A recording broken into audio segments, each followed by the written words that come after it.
Good morning everyone. আমরা last ক্লাসে একটা টপিক করিয়েছিলাম, তোমাদের হয়তো মনে আছে, সেটা তোমরা দেখেওছো, দেখলাম অনেকে কমেন্টও করেছো। হ্যাঁ, তো প্রত্যেককে ধন্যবাদ কমেন্ট করার জন্য, ভিডিও দেখার জন্য। হ্যাঁ, যাই হোক, আমরা যে নেক্সট যে ক্লাসটা আমরা শুরু করবো সেটা পুরোপুরি এক্সাম ওরিয়েন্টেড। হ্যাঁ, কয়েকদিন পর আমাদের এনটিপিসির একটা এক্সাম আছে, তোমরা জানো, আন্ডার গ্রাজুয়েট এবং গ্রাজুয়েট। সেখানে তারপর ডাব্লিউবিসিএস নিয়ে একটু প্রবলেম চলছে, নোটিফিকেশনটা বেরোতে একটু লেট হচ্ছে, তোমরা জানো ওটা নিয়ে কেন হচ্ছে, কিন্তু সেটা খুব শিগগিরই প্রবলেমটা সলভ হয়ে যাবে, তোমরা জানো। এবং আমাদের কাছে খবরও আছে এরকম যে ডাব্লিউবিসিএস পিএসসি কিন্তু একটা ইন্ডিকেটিভ একটা নোটিশ কিন্তু দিতে চলেছে, নোটিফিকেশন ডাব্লিউবিসিএস নিয়ে। হ্যাঁ, তো পরীক্ষাটা তো হবে। হ্যাঁ, 2 মাস পরে হোক, 3 মাস পরে হোক, 4 মাস পরে হোক, ম্যাক্সিমাম হয়তো 3 থেকে 4 মাস টাইম লাগতে পারে। তো সামনে ডাব্লিউবিসিএস এক্সাম রয়েছে, এরপর এনটিপিসি এক্সাম যেটা বললাম, এখানে কিন্তু সংবিধান একটা ইম্পর্টেন্ট পার্ট। তো সেখানে আমরা তার উপর বেস করে কিছু এক্সাম ওরিয়েন্টেড কোশ্চেন নিয়ে আলোচনা করব, যেগুলো ডাব্লিউবিসিএস পিলিতে আসতে পারে, রেলের এনটিপিসিতে আসতে পারে, আন্ডার গ্রাজুয়েট যে পোস্টগুলো আছে রেলের ক্ষেত্রে সেখানে কিন্তু এই ধরনের কোশ্চেন আসতে পারে। তো তোমরা দেখো, সেটাই আমি দেখাচ্ছি তোমাদের এক্ষুনি। হ্যাঁ, ফার্স্ট যেটা বলবো, দেখো কোশ্চেনটা বুঝতেই পারছো রয়েছে এখানে। Who among the following is the ex officio chairman of the Council of State? খুব ইজি কোশ্চেন, এইরকম কোশ্চেন কিন্তু এক্সামে আসছে, যার জন্য আমরা এটা আজকে অ্যানালাইসিস করব। Who among the following is the ex officio chairman of the Council of State? আমি তোমাদের একটা ক্লাস নিয়েছিলাম পার্লামেন্ট নিয়ে, লোকসভা নিয়ে, এর আগেও একটা এক্সাম ওরিয়েন্টেড ক্লাস আমি করিয়েছিলাম, সেখানেও কিন্তু এগুলো নিয়ে আমি আলোচনা করেছিলাম। আজকে আবারও বলছি, তোমরা জানো যে আমাদের যে লোকসভা আর রাজ্যসভা দুটো হাউস আছে পার্লামেন্টে, যেটা আমি আগেও একবার বলেছি, এবং লাস্ট আমরা একটা ক্লাসও নিয়েছিলাম লোকসভার ওপর বেস করে। তা সেই লোকসভা এবং রাজ্যসভাতে এখানে কিন্তু দুটো হাউস আছে। হ্যাঁ, তা কোশ্চেন সেই রিলেটেড, যে বলা হয়েছে যে এক্স অফিসিও চেয়ারম্যান কে, কিসের? Council of state. আমি ওই ক্লাসে তোমাদের জানিয়েছিলাম যে রাজ্যসভার অনেকগুলো নাম আছে, লোকসভার অনেকগুলো নাম আছে, সেখানে কিন্তু রাজ্যসভাকে এই কাউন্সিল অফ স্টেটস বলা হয়, কাউন্সিল অফ স্টেটস বলা হয়। তা তার এক্স অফিসিও চেয়ারম্যানকে, এটাই হচ্ছে কোশ্চেন। অ্যান্সার কি হবে? অ্যান্সার হবে ভাইস প্রেসিডেন্ট। এটা নিয়ে কয়েকটা ইনফরমেশন তোমাদের একটু দেওয়ার রয়েছে। তোমরা জানো যে ভাইস প্রেসিডেন্ট হচ্ছে রাজ্যসভার এক্স অফিসিও চেয়ারম্যান। হ্যাঁ, রাজ্যসভার এক্স অফিসিও চেয়ারম্যানকে এই vice president of India. Actually vice president তো কোনো কাজ নেই, ভাইস প্রেসিডেন্টের কাজ তখনই হবে যখন প্রেসিডেন্ট পাওয়ারে থাকবে না, ওই সময় 6 মান্থের জন্য ভাইস প্রেসিডেন্ট পাওয়ারে আসে। তোমরা জানো এটা ক্লিয়ার একদম। তো সেক্ষেত্রে কিন্তু ভাইস প্রেসিডেন্ট একটা এমনই পার্সন যে রাজ্যসভার যে কাউন্সিল অফ স্টেট বা রাজ্যসভার মেম্বার না হয়েও কিন্তু ওই হাউসের প্রেসাইডিং অফিসার বা ওই হাউসকে কন্ডাক্ট করার কাজ কার আছে? এই ভাইস প্রেসিডেন্টের আছে। ওকে, তাহলে council of state which is Rajya Sabha একটা হাউস যেটাতে যে প্রেসাইডিং অফিসার সে নিজেই ওই হাউসের মেম্বার না। এখানে কিন্তু এইভাবে কোশ্চেন অনেক সময় দেয়। ওকে, এখান থেকে আর বেশি ডিটেলস আমি যাচ্ছি না, চলে যাচ্ছি আমরা পরের কোশ্চেন। পরে দেখা আছে the quorum requirements in Rajya Sabha is. প্রথমে আমাদের একটু জানতে হবে কোরামটা কি। এটা আমরা পার্লামেন্টের যে ক্লাসগুলো করব, সেই পার্লামেন্টের ক্লাসে যে টপিক ওয়াইজ ক্লাস হবে সেখানে কিন্তু আমরা কোরাম নিয়ে আলোচনা করব। তা কোরামটা কি, তার আগে একটু শুনে নাও যে কোরামটা কি অ্যাকচুয়ালি। এটা অ্যাকচুয়ালি কি, দেখো, তুমি ক্লাবের একটা মিটিং হচ্ছে, তোমার পাড়াতে ক্লাবের একটা মিটিং হচ্ছে, সেখানে মিটিং এ তুমি সমস্ত মেম্বাররা প্রেজেন্ট হলো, মিটিং অর্গানাইজ করাবে। এমন এমন অনেক মিটিং অর্গানাইজ করা হচ্ছে, ডাকা হচ্ছে, যেখানে সমস্ত মেম্বার প্রেজেন্ট থাকে না। ধরো একটা ক্লাবে 50 জন মেম্বার আছে, সেখানে তুমি 4 জন 5 জন একটা মিটিং তুমি অর্গানাইজ করলে, সেখানে 4 থেকে 5 জন সেই মিটিং এ প্রেজেন্ট রয়েছে। তাহলে কি মিটিংটা কি মনে হয়, তোমার কি মনে হয় অর্গানাইজ করা হবে ওটা? না। তার মানে একটা মিনিমাম সংখ্যক নাম্বার প্রেজেন্ট থাকতেই হবে, তবে সেই মিটিংটা অর্গানাইজ করা যায়। তা সেটা আমাদের পার্লামেন্টের একটা আইনে লেখা আছে যে লোকসভা বা রাজ্যসভার পার্লামেন্টের যে দুটো হাউস লোকসভা বা রাজ্যসভার একটা মিনিমাম নাম্বার নিয়ে কোরাম হয়। যার থেকে কম মেম্বার যদি প্রেজেন্ট থাকে লোকসভাতে রাজ্যসভাতে তাহলে কিন্তু মিটিংটাকে অর্গানাইজই করা হয় না। কি জন্য? যে কোরাম সংখ্যক যে নাম্বারটা সেটা হচ্ছে নেই। তার মানে কি একটা মিনিমাম সংখ্যক মেম্বার্স যেটা প্রেজেন্ট থাকতেই হবে, তবেই মিটিংটা অর্গানাইজ করা হবে।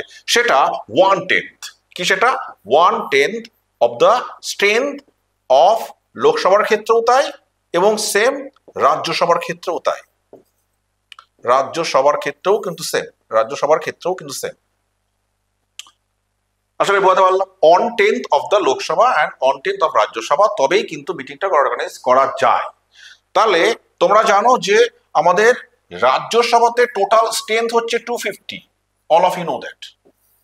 আর লোকসভার তো আমি একটা ক্লাস নিয়েছিলাম, সেখানে তো আমি বলেইছি এটা 550 অ্যাট প্রেজেন্ট ম্যাক্সিমাম স্ট্রেংথ।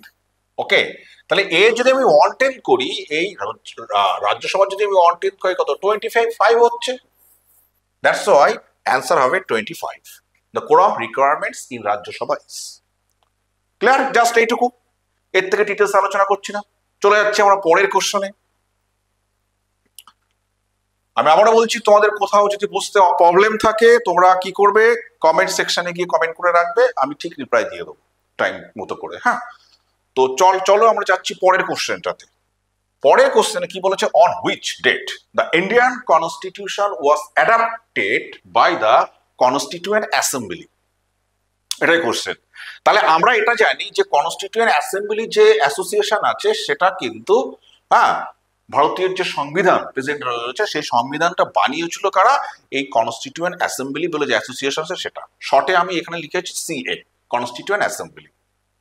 এটা ভারতের জন্য প্রথম সংবিধান হচ্ছে, আমাদের যে সংবিধান সেটা বানিয়েছিল এই কনস্টিটিউয়েন্ট অ্যাসেম্বলি, যেটা অ্যাডাপ্ট করেছিল মানে কমপ্লিট হয়েছিল। অ্যাডাপ্টেড মানে গৃহীত হয়েছিল কবে? অ্যান্সার যদি আমরা করি এটা হবে অ্যান্সার কি হবে? November 26, 1949। Very easy. হ্যাঁ, যারা আমরা কনস্টিটিউশন যে অফলাইনে আমরা ক্লাসগুলো কন্ডাক্ট করেছিলাম সেখানে ডিটেলস এগুলো নিয়ে আলোচনা করেছি আমরা, সেটা আবার এখানে একটু রিপিট করছি আমি। কনস্টিটিউয়েন্ট অ্যাসেম্বলি যেটা ভারতের জন্য সংবিধান বানিয়েছিল সেটা ফর্ম করা হয়েছিল 1946-এ। ডেটটা কি আছে? 9 ডিসেম্বর।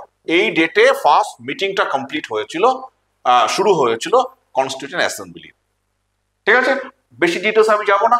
টপিক ওয়াইজ যখন ক্লাস করব তখন আমরা যখন সেশন বা লেকচার শুরু করব তখন তোমাদের বলবো।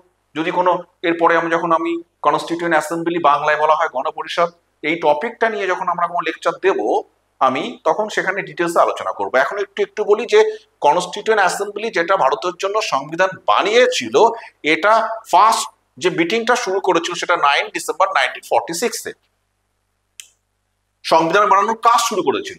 এই ডেটে ফার্স্ট যে চেয়ারম্যান হয়েছিল সে হচ্ছে সচ্চিদানন্দ সিনহা। সচ্চিদানন্দ সিনহা, ইনি হচ্ছে প্রথম চেয়ারম্যান হয়েছিলেন। এরপর সেকেন্ড মিটিং হয়েছিল 11 ডিসেম্বর সেম ইয়ারে। হ্যাঁ, সেটাতে ডক্টর রাজেন্দ্র প্রসাদকে পার্মানেন্ট প্রেসিডেন্ট করা হয়। রাজেন্দ্র প্রসাদকে পার্মানেন্ট প্রেসিডেন্ট করা হয়। হ্যাঁ, এরপর প্রসিডিওর চলে এবং সেটা কমপ্লিট হয় এই ডেটে, এই 26 নভেম্বর 1949-এ কমপ্লিট হয়। এবং এরপর 26 জানুয়ারিতে, এটাও একটু মনে রাখবে, 26 জানুয়ারিতে 1950-তে এই ডেটে ইন্ডিয়ান কনস্টিটিউশন ইমপ্লিমেন্ট হয়েছিল। তাহলে কোশ্চেন যদি অ্যাডাপ্টেড বা কমপ্লিটেড চাই তাহলে কিন্তু অ্যান্সার হবে 26 নভেম্বর 1949। বাট যদি ইমপ্লিমেন্ট কবে হয়েছিল ভারতীয় সংবিধান, কার্যকরী কবে হয়েছিল, এরকম কোশ্চেন যদি দেয় এক্সামে তাহলে কিন্তু এটা হবে। মনে রাখবে, গুলিয়ে যাবে না কিন্তু, এটা কিন্তু গুলিয়ে যায়।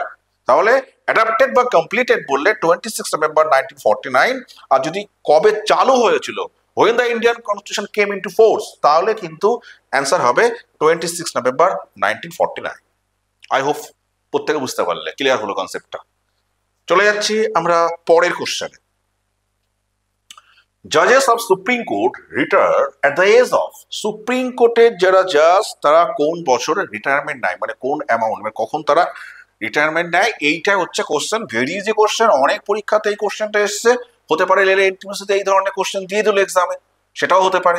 হ্যাঁ, সুতরাং এটা কিন্তু ইম্পর্টেন্ট কোশ্চেন যে সুপ্রিম কোর্টের জাজরা কোন বয়সে বা কোন এজে গিয়ে তারা রিটায়ারমেন্ট নেয়? অ্যান্সার হবে 65। ঠিক আছে, যদি সেম কোশ্চেন বলা হয় সুপ্রিম কোর্টের জায়গায় যদি হাইকোর্ট দেওয়া হয় তাহলে অ্যান্সার কি হবে? তাহলে অ্যান্সার হবে 62 ইয়ার্স। এখান থেকে আরেকটা ইনফরমেশন মনে পড়ছে, সেটা কি? আমরা জানতাম যে আগে হাইকোর্টের জাজদের রিটায়ারমেন্টের এজ ছিল 60, হ্যাঁ, পরে কিন্তু ওটা 62-তে করা হয়, এটাও একটু মনে রাখবে। আগে এটা 60 ছিল।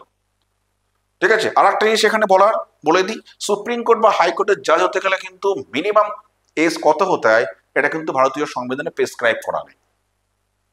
ওকে, তাহলে এখান থেকে আর তেমন কিছু আমাদের বলার নেই। চলে যাচ্ছি আমরা পরের কোশ্চেনটাতে। পরে আছে টু পাস, পরের যে কোশ্চেনটা পার্লামেন্ট রিলেটেড কোশ্চেন। কি বলেছে? To pass a money bill in the parliament which the following is not necessary. তাহলে মানি বিল নিয়ে আমাদের ডিসকাশন। অ্যাকচুয়ালি এখানে অ্যান্সারটা হবে নেসেসারি বলেছে, ইজ নট, তাহলে কি হবে? রাজ্যসভা হবে, অ্যাপ্রুভাল অফ রাজ্যসভা। ডিটেলস একটু আলোচনা করে দিই। মানি বিল নিয়ে আমাদের সংবিধানে আর্টিকেল 110-তে ডিসকাস করা আছে। মানি বিলের ক্ষেত্রে যে পার্লামেন্টের দুটো হাউস আছে, একটা লোকসভা আর একটা হচ্ছে রাজ্যসভা। তোমরা জানো যে কোনো আইন করতে গেলে, সংবিধান চেঞ্জ করতে গেলে বা কোনো আইন তৈরি করতে গেলে আমরা জানি যে কোনো একটা বিল দুটো হাউসে পাস করানোর পর, মতলব লোকসভাতে পাস করিয়ে রাজ্যসভা পাঠানো হচ্ছে বা রাজ্যসভাতে পাস করিয়ে লোকসভাতে পাঠানোর পর সে বিল যায় প্রেসিডেন্টের কাছে, প্রেসিডেন্ট সাইন করলে অ্যাক্ট হয়। All of you know that, প্রত্যেকে তোমরা জানো। এখানে বলার যেটা আমি আগেও টপিক ওয়াইজ ক্লাসে বলেছি, লোকসভার ক্লাসেও বলেছিলাম, এটা আমরা আলোচনা করেছিলাম। হ্যাঁ, তো যাও, দুটো হাউসে পাস করানোর পর বিলটা পাঠানো হয় প্রেসিডেন্টের কাছে, প্রেসিডেন্ট সাইন করলে বিল অ্যাক্ট হয়, অ্যাক্টে পরিণত হয়, বা যদি সেটা কনস্টিটিউশনাল অ্যামেন্ডমেন্ট হয় তাহলে প্রসিডিউরটা কমপ্লিট হয়। এখানে বলেছে যে এই মানি বিলের ক্ষেত্রে রাজ্যসভার অ্যাপ্রুভালটা অতটা নেসেসারি নয়। কারণটা কি? কারণ আমরা জানি যে মানি বিলের ক্ষেত্রে লোকসভার পাওয়ারটা বেশি। মানি বিল সবসময় লোকসভাতেই ইন্ট্রোডিউস করা হয় এবং সেটা প্রেসিডেন্টের আগে থেকে পারমিশন নিয়ে তবেই লোকসভাতে ইন্ট্রোডিউস করা হয়, এটা একটা ব্যাপার। মানি বিলের ক্ষেত্রে লোকসভাতে বিল পাস হওয়ার পর বিলটা পাঠানো হয় রাজ্যসভাতে। ভালো করে শুনবে, রাজ্যসভাতে পাঠানোর পর লোকসভা স্রেফ 14 ডেজ ওয়েট করবে বিলটার জন্য। লোকসভা স্রেফ 14 ডেজ ওয়েট করবে বিলটার জন্য। যদি 14 ডেজের মধ্যে রাজ্যসভা বিল ফেরত পাঠায় মানে বিল, তাহলে হোক পাস। যদি বিল ফেরত নাও পাঠায়, এটা নাও করে, তাও পাস। যদি কোনো রেকমেন্ডেশন দেয় ওই বিল রিলেটেড, সেটা লোকসভা অ্যাকসেপ্ট করতেও পারে, নাও করতে পারে। অ্যাকসেপ্ট করলেও পাস, না করলেও পাস। তার মানে এখানে রাজ্যসভাতে বিলটা পাঠিয়ে লোকসভা স্রেফ 14 ডেজ ওয়েট করতে পারে, এটাই পাওয়ার। সো অ্যান্সার হবে অ্যাপ্রুভাল অফ রাজ্যসভা, যেটা নেসেসারি নয়। কিন্তু অন্য বিল করো, তুমি অর্ডিনারি বিল করো, সেখানে দুটো বিলের মধ্যে যদি দুটো হাউসের মধ্যে কনফ্লিক্ট হয় তার জন্য জয়েন্ট সিটিং এর প্রভিশন রয়েছে, যেটা আমাদের 108 আর্টিকেলে লেখা আছে। আবার এটাও তোমরা জানো যে কনস্টিটিউশনাল অ্যামেন্ডমেন্টের ক্ষেত্রে দুটো হাউসেই কিন্তু সেপারেটলি স্পেশাল মেজরিটিতে বিল পাস করাতে হয়, কিন্তু মানি বিলের ক্ষেত্রে এটা হয় না, যার জন্য আমাদের এই কোশ্চেনটা। ওকে, থ্যাংক ইউ।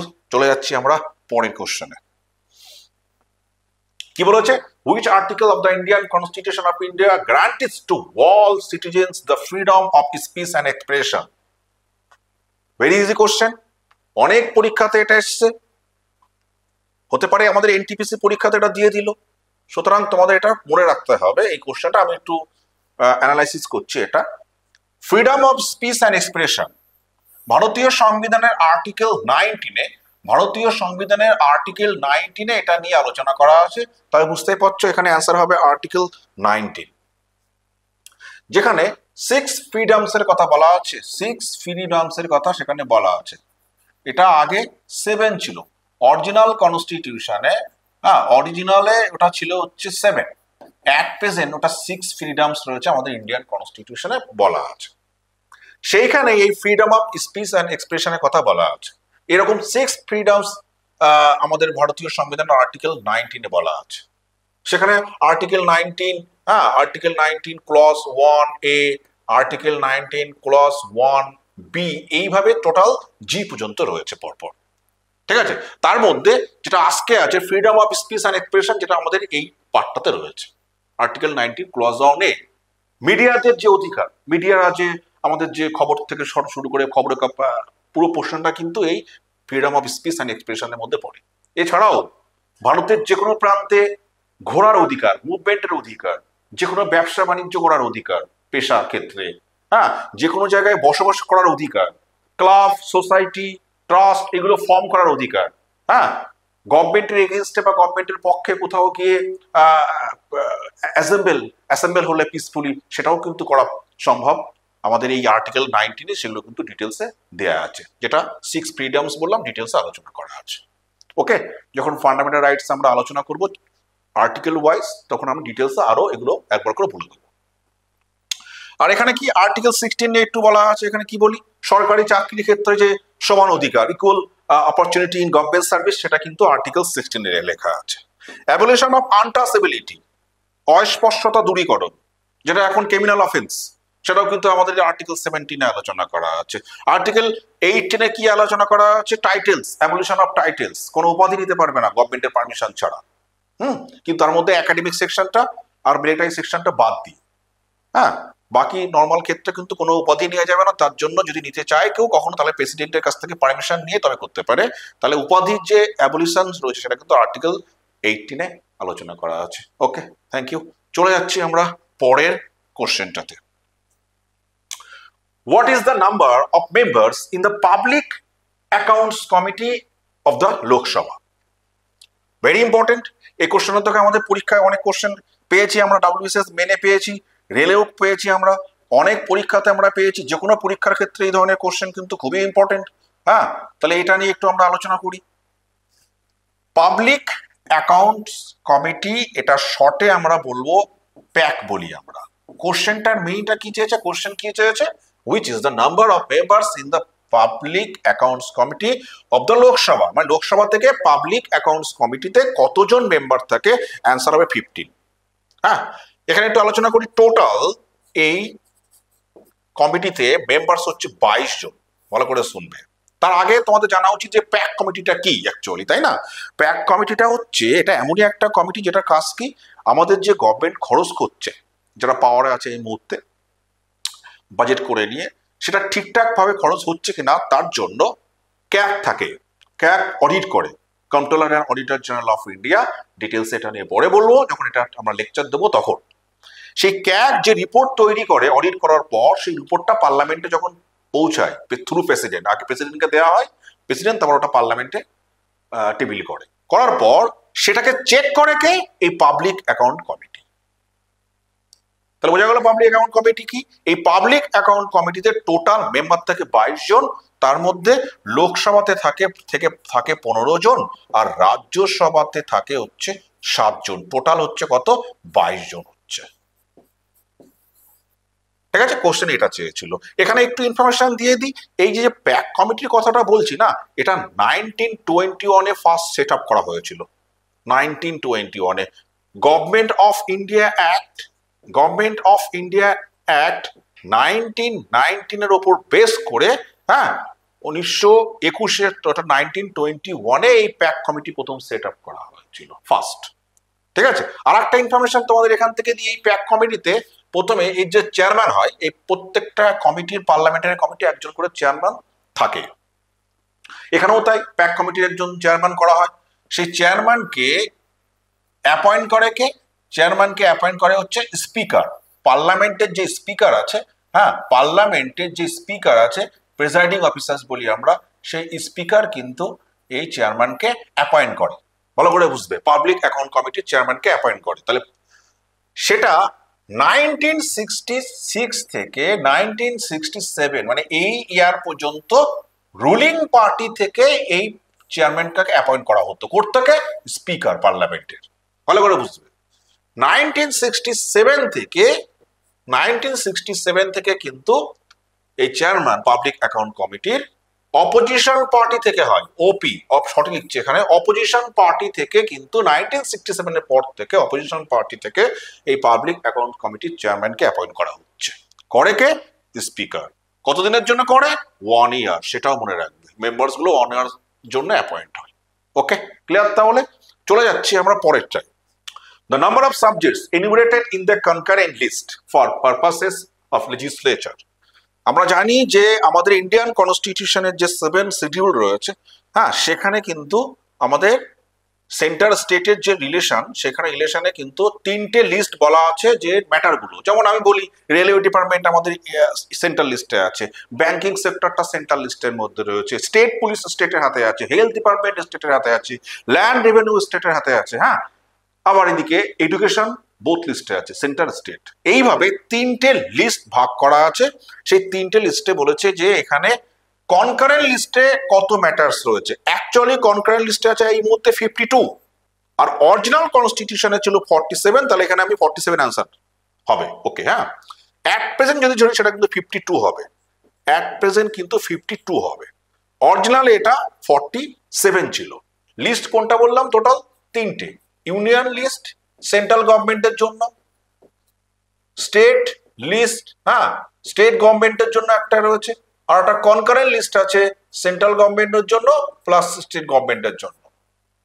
ঠিক আছে, সেন্ট্রাল গভর্নমেন্টের অরিজিনালি ওটা 97 ম্যাটার ছিল, এখন মাঝখানে ওটা 100 হয়েছিল, এখন ওটা 98 আছে, পরবর্তীকালে চেঞ্জ হতে পারে।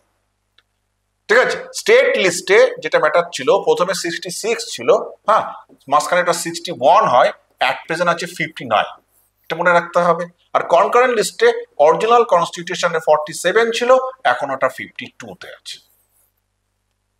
ঠিক আছে, তাহলে অরিজিনাল কনস্টিটিউশনে 47 ম্যাটার্স ছিল কোথায়? কনকারেন্ট লিস্টে।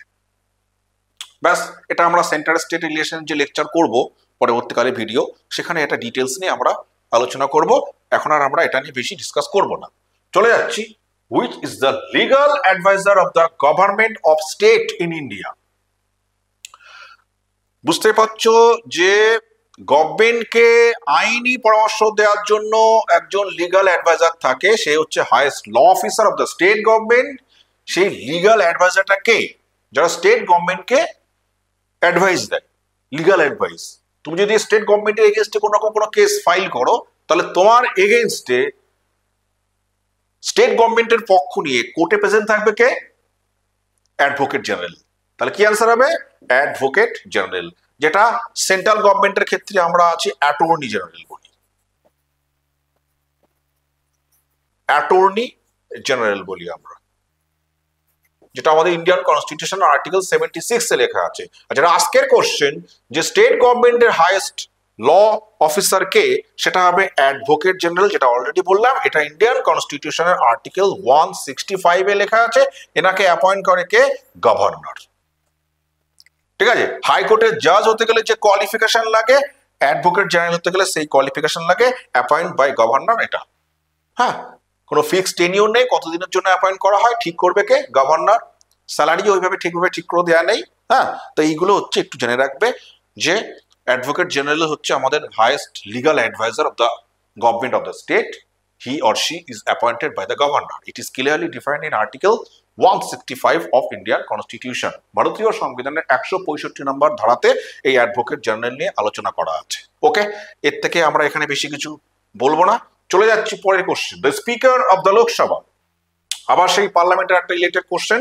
হ্যাঁ, এটা আমরা অলরেডি একটা যে লোকসভার ভিডিও করেছিলাম, সেখানে কিন্তু এটা আমরা ডিটেলসে অলরেডি আমি আলোচনা করে দিয়েছিলাম। হ্যাঁ, যেহেতু একটা কোশ্চেন এখানে রয়েছে, সেটা নিয়ে একটু আলোচনা করে দিচ্ছি, কিন্তু অলরেডি কিন্তু এটা নিয়ে আমাদের একবার আলোচনা হয়ে গিয়েছে। পার্লামেন্টের যে দুটো হাউস, লোকসভা আর একটা হচ্ছে রাজ্যসভা, ওকে, সেই রাজ্যসভার প্রেসাইডিং অফিসার হচ্ছে কে? স্পিকার। কোশ্চেন কি রয়েছে যে স্পিকার অফ দ্য লোকসভা কে অ্যাপয়েন্ট করে বা কে ইলেক্টেড করে, এই সমস্ত কোশ্চেন। অ্যান্সার হবে C, elected by majority party in the Lok Sabha. তার মানে কি, যে লোকসভা ইলেকশন হচ্ছে, লাস্ট 543 মেম্বার্স ইলেক্টেড হচ্ছে, তোমরা জানো। লাস্ট আমাদের এই বছরই ইলেকশনটা কমপ্লিট হয়েছিল, তাই না? এইবার এই 543 মেম্বার্সের মধ্য থেকে একজনকে ডেপুটি স্পিকার আর একজনকে স্পিকার করা হবে। একজনকে ডেপুটি স্পিকার, হ্যাঁ, আর একটা হচ্ছে স্পিকার। এই দুটো পোস্ট রয়েছে কিসে? এগুলোকে আমরা প্রেসাইডিং অফিসার্স বলি। প্রেসাইডিং অফিসার্স কার? লোকসভার। তাই ডেপুটি স্পিকার এবং speaker both are elected by the members of Lok Sabha. তাহলে অ্যান্সার কি হচ্ছে? সি। হ্যাঁ, আর একটু আগে রাজ্যসভা নিয়ে আমরা প্রিসাইডিং অফিসার্সকে সেটা বললাম, ভাইস প্রেসিডেন্ট অফ ইন্ডিয়া। এর থেকে বেশি কিছু এখানে আলোচনা করার নেই। তাহলে কি বললাম? লোকসভার যে প্রিসাইডিং অফিসার্স থাকে, who conduct the meeting of Lok Sabha, তারা কে? Deputy speaker and speaker both are elected by the members of Lok Sabha. Okay, এবং স্পিকারের অ্যাবসেন্সে ডেপুটি স্পিকার অর্গানাইজ করে হাউসকে। ওকে, এই হচ্ছে ব্যাপার। স্পিকার যদি কখনো রিজাইন করতে চায়, ডেপুটি স্পিকারকে রেজিগনেশন লেটার সাবমিট করবে, আর ডেপুটি স্পিকার যদি কখনো রিজাইন করতে চায় তাহলে স্পিকারকে রেজিগনেশন লেটার সাবমিট করবে। এছাড়াও পরে আমরা যখন টপিক আলোচনা করব ডিটেলসে, প্রত্যেকটা টপিক ধরে ধরে আমরা আলোচনা করব। আমি এইটুকু তোমাদের বলবো, যদি আমার ভিডিওগুলো পরপর তোমরা খুঁটিয়ে খুঁটিয়ে পড়ো, দেখো এবং গুলো ইনফরমেশন লিখে নাও, যে কোনো পরীক্ষায় কিন্তু এর বাইরে কোশ্চেন থাকবে না। ওকে, দেখা হচ্ছে পরের ভিডিওতে তোমাদের সাথে। Thank you so much.